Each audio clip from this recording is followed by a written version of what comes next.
A history of Newhaven Seaplane Station from the History Information Boards. 1917, Newhaven Seaplane Station opens on the beach to the west of Tide Mills to counter the German submarine threat.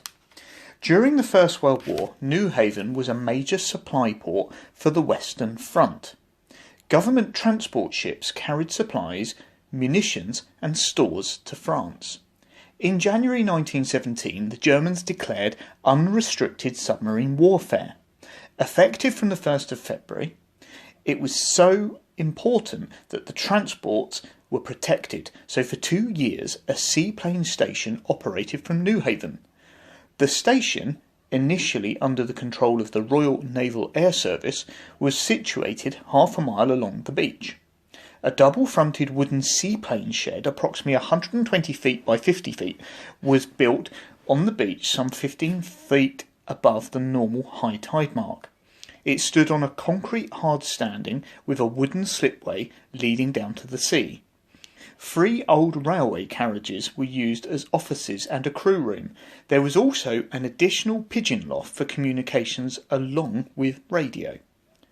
In 1918, the station was extended with the addition of another larger seaplane shed, 180 feet by 60 feet, designed for repairing seaplanes.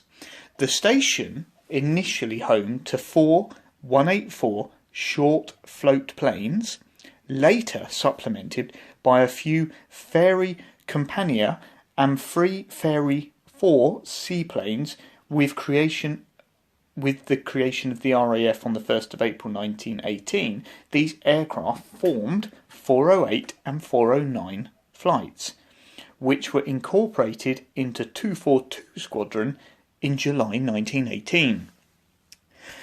Accidents? Well, sadly there were a few. Launching and landing could be very dangerous, and in seaplanes loaded with bombs, accidents could prove fatal. Lieutenant Ackery had a lucky escape when he flipped his plane head over heels and deposited his observer, Martin Press, into the sea. Ackery himself was trapped in the cockpit but managed to escape. The next day, on the 21st of June 1918, Lieutenant J.F.R. Kitchen and 2nd Lieutenant G. Cole were not so lucky when their seaplane crashed into the breakwater. Both men were killed and are buried next to each other in Newhaven Cemetery. On the 16th of July 1918, another pilot, Lieutenant Greenwell, was killed when he crashed into the sluices at Tide Mills.